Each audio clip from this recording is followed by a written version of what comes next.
बिस्मिल्लाहिर्रहमानिर्रहीम सल्लल्लाहु अलैहि व आलिहि वसल्लम।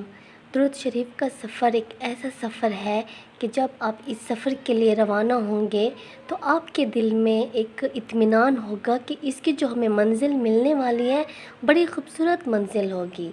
आप दुरूद शरीफ पढ़ते जाओ, आपकी ज़िंदगी के जितने भी परेशानियां हैं वो ख़ुद ब खुद अल्लाह ताला सॉल्व करेंगे।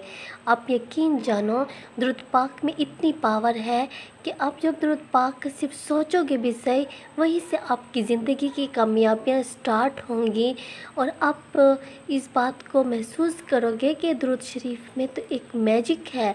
वो मैजिक नहीं है, दुरूद पाक की रूहानियत ही इतनी है कि आपके सारे गमों को खुशियों में तब्दील कर देंगे, आपकी सारी परेशानियों को राहतों में तब्दील कर देंगे।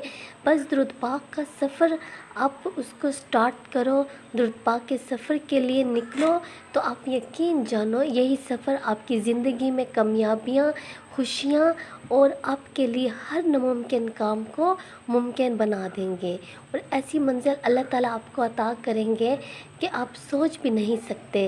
दुरूद पाक पढ़ने वाला इंसान कभी भी मायूस नहीं होता और ना ही कभी परेशान होता है।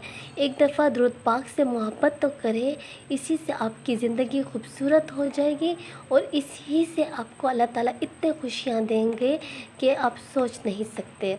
दुरूद पाक जब आप स्टार्ट करते हो तो फ़रिश्ते भी आपके लिए इस्तग़फ़ार पढ़ते हैं, अल्लाह से आपके लिए दुआ करते हैं और हज़रत मोहम्मद सल्लल्लाहु अलैहि वसल्लम की भी नज़र करम होती है और वो अल्लाह से आपकी सिफारिश करते हैं और आपकी हर वो दुआ कबूल करवा के लाते हैं।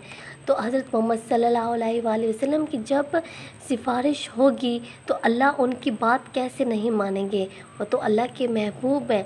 अल्लाह ने तो ये दुनिया की जो इतनी ज़्यादा दुनिया बनाई, दोनों जहानों का इतना प्लान किया, अपने प्यारे महबूब के लिए किया, तो अपने प्यारे महबूब की बात कैसे नहीं सुनेंगे। तो दुरूद पाक में हर तरफ से आपको फ़ायदे ही फ़ायदे हैं, कामयाबियाँ ही कामयाबियाँ हैं। आपकी दोनों जहान जो है वो संवर जाएंगे, कामयाबियाँ, खुशियाँ आपका मुकद्दर बन जाएंगी इंशाअल्लाह। सल्लल्लाहु अलैहि व आलिहि।